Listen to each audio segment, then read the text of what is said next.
Has America's new motto become "You're on your own"?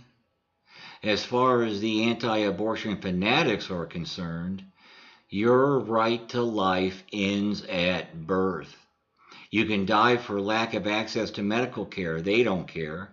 You can die from hunger and malnutrition. You can die as a result of some idiot's mass shooting. After all, the right to own firearms supersedes your right to life. You can die from an armed robbery or an armed home invasion committed by people living in poverty because they believe poverty is not only acceptable but deserved. You can die from some crazy gun-toting stalker or disgruntled ex-boyfriend or ex-husband. You can die from some bully cop or prison guard who's having a bad day and can use any excuse they wish to make up to escape punishment. You can die on the job because government protection of workers' rights and safety is government overreach. You can die from product defects because they think establishing and enforcing consumer protections interfere with corporate profits.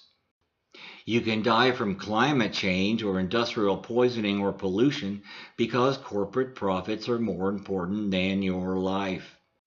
You can die as a result of overpopulation, and you can die in war, either as a soldier or as a civilian, because war is a patriotic demonstration of America's moral and military might. But damn any woman who might want to end her pregnancy. The life of the unborn fetus takes precedent over everyone else's rights.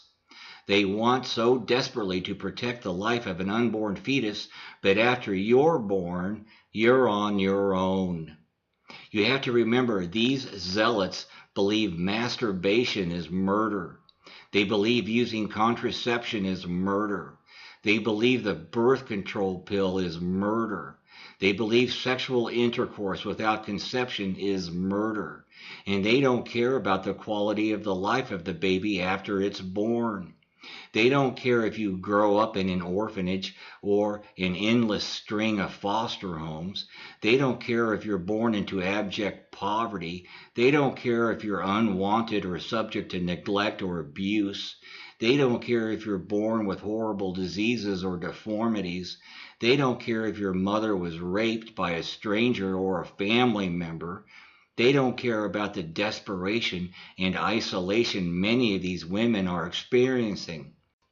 They don't care that illegalizing abortion will just put more women's lives at risk as they are forced to rely on back alley procedures and do-it-yourself mutilations. All they care about is that the fetus is born. After that, you're on your own. Now, everything I just said doesn't apply to every anti-abortionist, but everything I said does apply to some anti-abortionists, and some of the things I said do apply in one combination or another to every anti-abortionist. Many of them claim being anti-abortion is a Christian imperative, but Jesus never mentioned abortion at all. You know the issues Jesus clearly defended? He was anti-poverty, he was anti-elite, he was anti-violence and anti-weapon, and he was anti-war. And never ever was Jesus quoted to say, once you're born, you're on your own. These people are hypocrites. Many of them would or have turned to abortion at some time in their own lives. Some of them are even willing to kill you if you disagree with them. They aren't really concerned with preserving life. They're interested in control and domination. They're seeking that all society be forced to conform to their own twisted interpretation of the Christian Bible. They want to reestablish the ultra-conservative theocracy that ruled this country and the Western world for centuries. These people are reactionaries. This is reactionism, and reactionism is fascism. And Trump is the embodiment of this neo-reactionary movement that's taking over the planet right now. This is why for nearly 2 years, reactionaries in the Republican Party violated the U.S. Constitution and denied Obama his constitutional right to fill empty federal judicial seats and 1 Supreme Court seat. This is why the American oligarchs fixed the election in Trump's favor, to stack the courts with fascist judges, to dismantle government programs for the poor, to dismantle what few government, labor, consumer, and environmental protections we have left, and to overturn Roe versus Wade. It's always been the position and the goal of the American elite that we all be on our own. One divided nation under their god of money with slavery and injustice for all.